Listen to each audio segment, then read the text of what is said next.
You spend roughly 200 hours a year in transit. Oh, at least. Yeah, if you're an average commuter, that is a massive chunk of your life just handed over to the bus, the train, or the passenger seat of a car. Right. And right now, we basically treat that time as dead space. We zone out. We scroll on our phones. We stare blankly at the back of the seat in front of us, just waiting for the ride to be over. Just killing time. Exactly. Just killing time. But what if the simple act of sitting on your morning commuter train could literally rewire your brain to speak a new language? Yeah. And what if you could do it without ever opening a textbook or logging into some app? Today, we are opening up a highly specific, highly practical blueprint designed for absolute beginners to learn English. The materials we're analyzing for this deep dive present a really fascinating counter-narrative to how we usually think about adult education. They really do. It's a micro-learning curriculum that doesn't actually ask you to carve out new hours in your day. Instead, it's an architecture built entirely around transforming that mundane, inescapable daily commute into, well, a functional language learning lab. And the target audience here is crucial to understand before we pull the methodology apart. The sources specify this is for beginner students. We're talking about people at the A1 to B1 level. Right. The absolute foundations. Yeah. Now, when I think about an absolute beginner trying to learn a language on a noisy, crowded bus, my immediate thought is cognitive overload. Oh, absolutely. It sounds like a nightmare at first glance. Right. You're already dealing with the sensory input of the commute. So how does a curriculum designed for a beginner actually work in that chaotic environment? By aggressively stripping away the noise, the creators of this curriculum seem to possess a deep understanding of cognitive load theory. Which is what exactly? Yep. Well, when you're at an A1 or B1 level, your working memory is incredibly fragile. You simply can't process complex grammar rules while simultaneously trying to, filter out the sound of a rattling train car and someone talking loudly on their phone right next to you. Yeah, you're just trying to survive the commute. Exactly. Yeah. So the focus of the blueprint is absolute radical simplicity.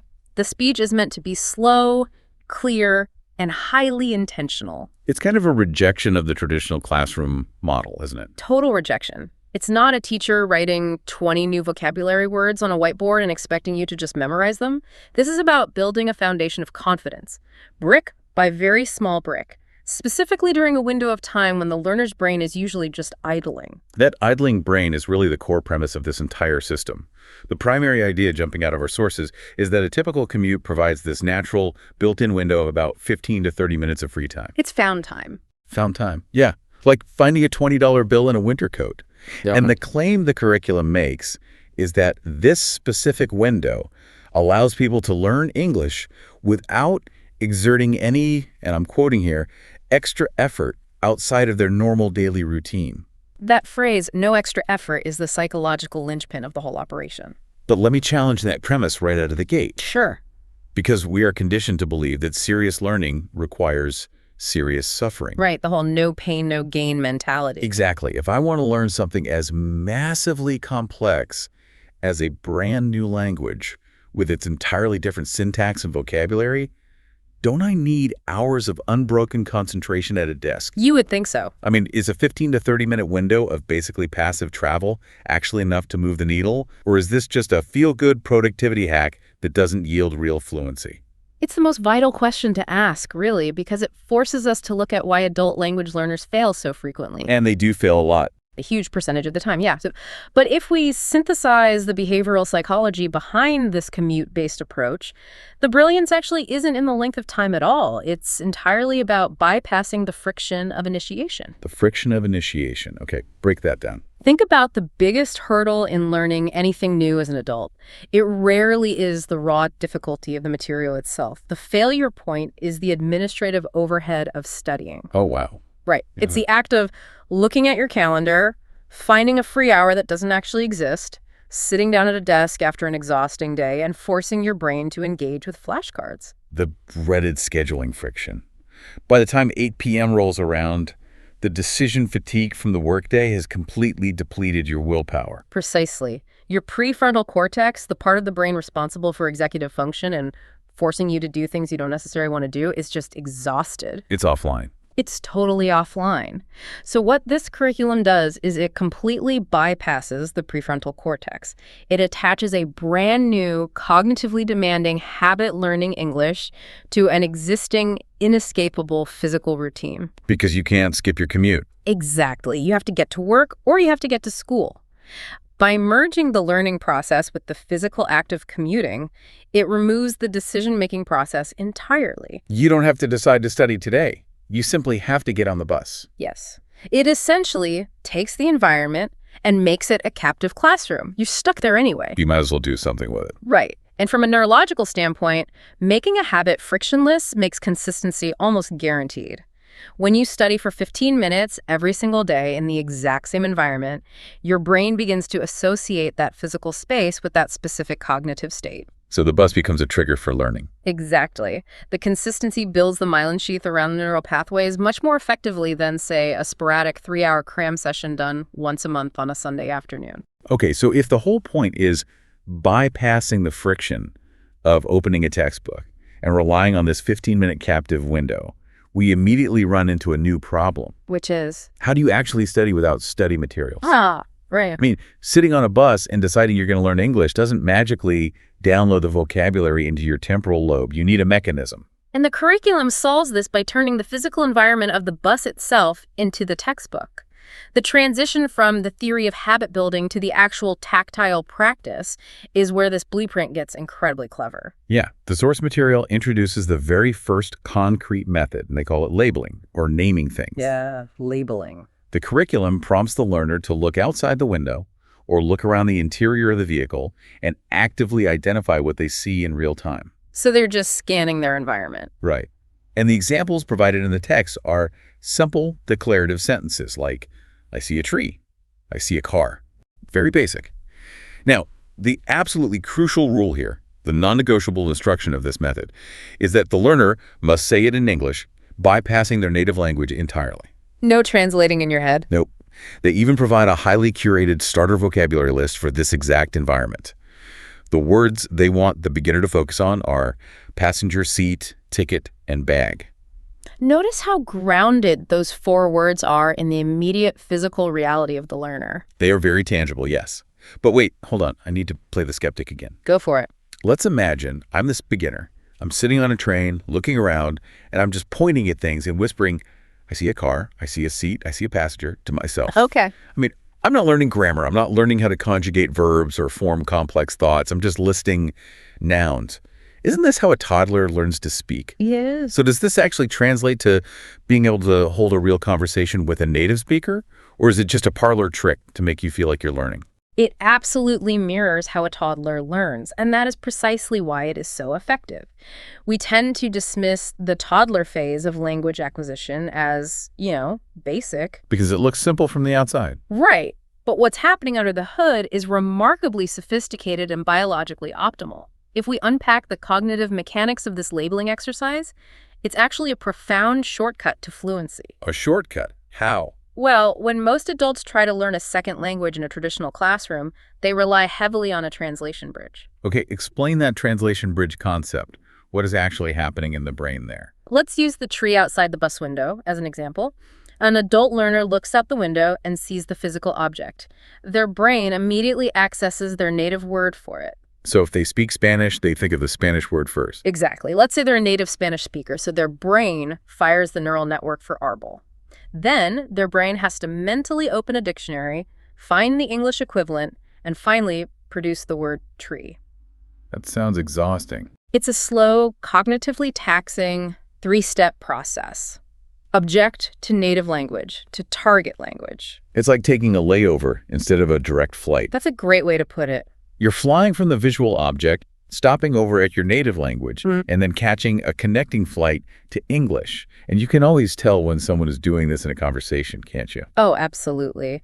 There's a distinct, agonizing delay in their eyes. You can almost see the gears grinding as they calculate the translation in their heads before they speak. And that delay is exactly what the labeling method short circuits. Yes. By looking at a physical object in real space, like the seat in front of you, or the bag resting on the floor, or the passenger sitting across the aisle, and directly attaching the English word to it, you are eliminating the native language middleman. You're charting a nonstop flight in the brain. Exactly. The learner is building much faster, more direct neural pathways. You're tying the sound of the word ticket to the actual physical sensation of holding a crumpled piece of paper in your hand, rather than tying it to the equivalent word in your mother tongue. That makes a lot of sense. You're bypassing the internal dictionary entirely. It effectively turns the commuter's physical environment into a living, three-dimensional flashcard deck. That is a perfect way to conceptualize the mechanism. Consider the difference between this and traditional study methods. A traditional paper flashcard or a digital one on your phone is an abstraction. It's just pixels or ink. Right. A two-dimensional, poorly drawn picture of a bag on a screen is not cognitively sticky. It doesn't give the brain much data to hold on to. But looking at an actual worn leather bag resting against the shoe of the passenger next to you, that provides a wealth of sensory data. Because memory isn't just a filing cabinet of text. It's tied to our senses. Exactly. The brain encodes memories using everything available in the environment. The specific fluorescent lighting on the train, the smell of the upholstery, the vibration of the floorboards, the ambient noise of the engine, all of that acts as neurological glue. Neurological glue. I like that. It creates a robust multisensory memory trace. So when that learner needs to recall the word seat or passenger later in a real conversation, their brain has a much thicker, more durable neural pathway to access it. The environment itself becomes the teacher. So the learner is sitting there labeling their static environment. They've identified the ticket in their hand. They see the passenger next to them. They know they're sitting in a seat and they have their bag. Right, they're mastering the static objects. They're building that direct flight between the object and the English word. But a commute isn't just a static experience. You aren't just sitting in an empty void. No, you're moving. Exactly. The vehicle is moving, and you have to physically navigate your way into and out of that space. And this requires a shift from nouns to verbs. The curriculum has to introduce a way to articulate physical movement through the environment. Right. And the source material pivots here to what they call a phrasal verb of the day. A very specific choice. It is. The specific verbs they highlight for this commute blueprint are get on and get off. The examples given are highly contextual, like I get on the bus and later I get off the train. Which happens on every commute. Yeah, and the source explicitly notes that this is incredibly useful for beginners. But I have to stop here because this seems like a massive contradiction in the curriculum's design. Really? How so? Well, we just spent all this time talking about how the curriculum is designed to reduce cognitive load. It's supposed to be stripped down and radically simple for A1 to B1 learners. True. But phrasal verbs, which are verbs combined with a preposition or an adverb, are notoriously tricky for language learners. They rarely make literal sense. That's a fair point. I mean, get means to acquire. On means to be positioned atop something. Acquire atop the bus makes no sense to a non-native speaker. Not at all. So why on earth does this curriculum prioritize somewhat abstract constructions like get on or get off for absolute beginners, rather than simpler single-word literal verbs like enter or leave? It seems like they're throwing a linguistic curveball right from the start. It's a brilliant observation, and it highlights the difference between academic language instruction and functional language instruction. Okay, what's the difference there? If the sole goal is grammatical simplicity, then yes, teaching the word enter is much cleaner. It's a neat single-word verb that translates easily across most Romance languages. Right. But if we analyze the pragmatic nature of this curriculum, the reasoning for choosing get on becomes clear. We have to look at descriptive linguistics versus prescriptive linguistics. Meaning how people actually speak in the real world versus how a textbook tells you they should speak. Precisely. A native English speaker almost never says, I will now enter the bus, or I am leaving the train. Yeah, that would be super weird. If a learner walks onto a bus in London or New York and says, excuse me, I am entering the bus, they will be understood, but it creates immediate social friction. It marks them instantly as an outsider speaking textbook English. Enter the bus sounds like you're a robot, or maybe a police officer giving a formal incident report. The suspect entered the bus. Yes, the register is completely wrong for daily life.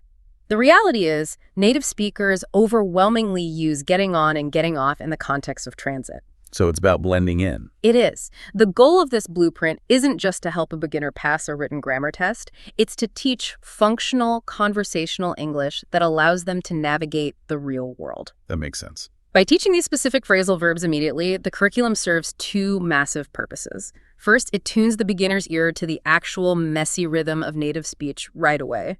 When the bus driver yells, "Everyone get on," the learner instantly recognizes the command. They aren't confused looking for the word enter. Exactly. And the second purpose. The second purpose ties back to the sensory encoding we discussed with the labeling method, but it takes it a step further into a concept called embodied cognition. Embodied cognition. What is that? This is the idea that our cognitive processes are deeply rooted in our body's interactions with the world. Okay. When a learner physically steps up onto the bus, their body is in motion. Their motor cortex is firing to lift their leg, grasp the handrail, and pull themselves upward. Right. If they mentally attach the phrase, "get onto that specific physical muscle movement as it is happening," it creates a powerful embodied memory. Embodied memory. I find that fascinating. You aren't just memorizing a list of verbs on a whiteboard. Your body is actually performing the vocabulary. The physical act reinforces the linguistic concept. The brain links the abstract phrasal verb "get on" to the kinetic feeling of elevation and forward momentum. Oh, wow. And later, when they step down onto the platform and think, "get off," they're linking the phrase to the kinetic feeling of descending and exiting. This makes recalling those tricky prepositions incredibly intuitive because the memory is stored in the body, not just the mind. You're literally stepping into the language. You really are. I mean, think about your own commute right now. Yeah. The next time you board a train, you don't think to yourself, "I am entering the vessel." No, of course not. Your body physically steps up and over the gap. That physical muscle movement, the weight shifting from one foot to the other, is exactly what this curriculum is hacking into to teach English. It makes absolute sense why they chose those specific verbs, despite the grammatical complexity. It prioritizes reality over theory. It's a tight, highly efficient little system. It identifies the dead time, uses the physical environment to label static nouns, and uses the body's movement to encode verbs. It's brilliant. But the most interesting part of the source material is how it concludes. It shifts away from vocabulary and verbs entirely and moves into the emotional side of learning. Yeah, this final takeaway from the source material really struck me. It's essentially a message of deep encouragement. It's very supportive. The curriculum explicitly states that it is completely okay to make mistakes. In fact, it assumes you will. The most important thing, above getting the grammar right or remembering every single word, is simply to start the process. Yes. And they distill this down into one specific guiding principle. Just try one new word every day. Just try one new word every day? On the surface, it sounds almost offensively modest. That was exactly my reaction. Let's pull all of this together and look at the whole picture.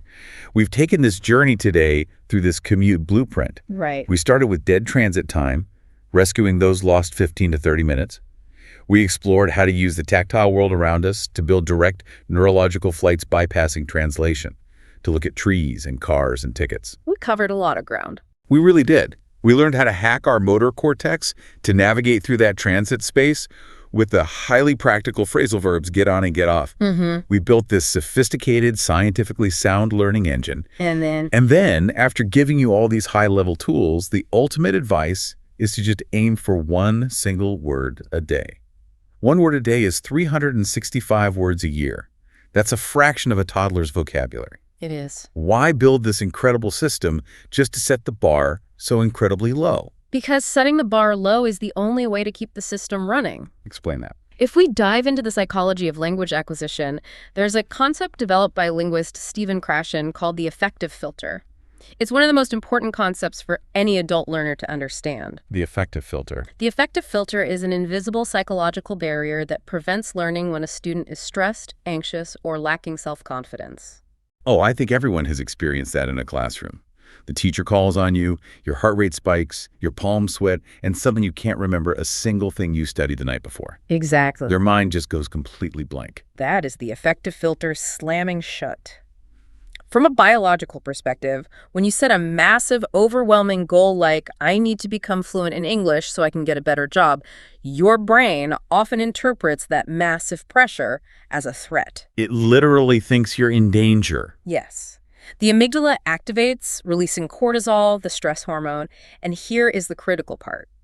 Cortisol actively impairs the hippocampus, the part of your brain responsible for forming new memories. Wait, really? Yes, you literally cannot encode new vocabulary when you're highly stressed. So the anxiety of the massive goal physically blocks the learning process. Exactly. When a beginner looks at the English language, it's a terrifying, mountain-sized obstacle. It induces paralysis. It's just too much. But what happens when you change the goal from become fluent to just try one new word today? It becomes easy. You completely bypass the threat response, the anxiety vanishes, the pressure is gone. By deliberately mathematically lowering the stakes to near zero, you keep the affective filter wide open. You remove the cortisol. Oh. But what replaces it? Dopamine. When the goal is just one word, achieving that goal is incredibly easy. You sit on the bus, you point at a bag, you say bag, you've succeeded. You win for the day. You have hit your daily goal. The brain rewards you with a small hit of dopamine, the neurotransmitter associated with reward and motivation. That dopamine makes you feel good, which makes you want to do it again the next day. It's a positive feedback loop. Exactly. Furthermore, when you remove the pressure of having to be perfect, curiosity naturally takes over. Because you aren't scared of failing anymore. Right. The learner starts looking out the bus window, not with a sense of dread about their lack of vocabulary, but with a gentle, playful curiosity. I know how to say tree. I wonder how to say cloud. It turns the mundane commute into a low-stakes game. And a game that you always win is something you will return to day after day. It transforms a chore into an exploration. It really is a remarkable way to look at something as inherently boring as riding the bus. We've spent this time in our deep dive unpacking how a simple 15-minute commute can be completely re-engineered. It's a huge shift in perspective. It really is. By understanding habit friction, sensory encoding, embodied cognition, and the affective filter, this blueprint turns dead time into a frictionless engine for learning. It's incredibly empowering for a beginner. But, life is full of waiting, isn't it? The commute is just one obvious example. Oh, there's so many dead spaces. So if the bus ride can become a functional classroom just by shifting how we interact with our environment, what other dead spaces in your daily routine are actually hidden opportunities waiting to be unlocked? That's a great question. Think about that the next time you're standing in a long line at the grocery store or folding laundry or washing the dishes, because maybe, just like that commute we pictured at the very beginning, the only thing standing between you and a totally transformed mind isn't a lack of time. Oh. It's just a lack of labels.